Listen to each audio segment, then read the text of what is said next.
But you've been reading this because this has been a big one. In Aurora, Colorado, you have a very weak governor. He's totally beside himself. He's a radical left Democrat. He used to come into the White House. He was so nice. Sir, yes, sir, you're doing a great job as president, sir. And now he says only bad. You know, that's the way it goes. It's a tough business. It's a nasty business. But in Aurora, Colorado, and communities in all 50 states, this Venezuelan gang is terrorizing law-abiding citizens, including taking over the multiple apartment complexes. And let's take a little look at them. They're not nice.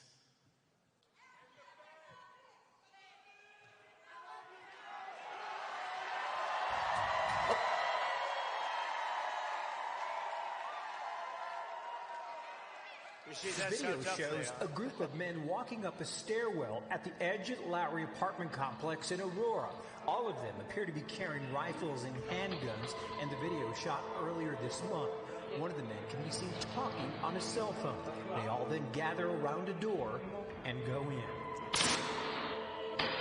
Another video clip shows men forcing a door open. This is a picture of gang members breaking into a vacant apartment so they could move a Venezuelan family in and then collect rent.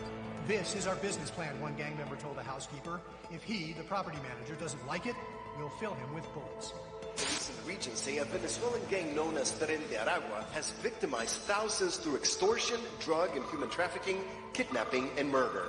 Alvaro Boza, a former Venezuelan police officer now living in Florida, says he fled his country in large part because the gang had become so powerful they could kill law enforcement like him with impunity. Boza says a fellow police officer who refused to cooperate with the gang was shot 50 times. Now, U.S. law enforcement, including Customs and Border Protection and the FBI, say the gang has made their way into the country. They have followed the migration paths across South America to other countries and have set up criminal groups throughout South America as they follow those paths. We tried reaching out to the resources, but they told us since it wasn't actually a condemned building, we would have to wait until that was the issue, but we didn't want to wait for that.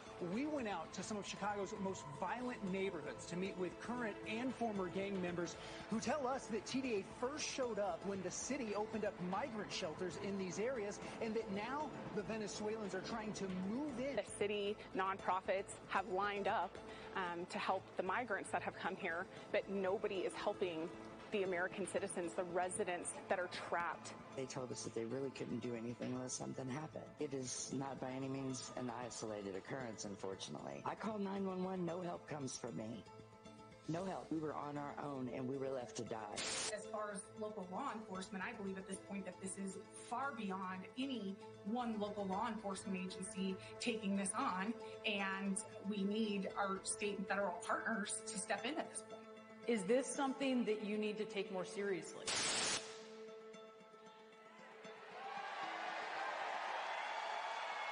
Nice fellas. No, they're in the real estate business. They take over apartments. I do too. I use financing. They use guns. Big guns, like better than our military has. Where do they get those guns? So we're now known all throughout the world as an occupied country. Can you believe it? They said, one of the papers said on another country that we are an occupied country. And you know what? They're not that wrong. But these gentlemen will unoccupy us very quickly. It's really no different than if we had a war, lost the war.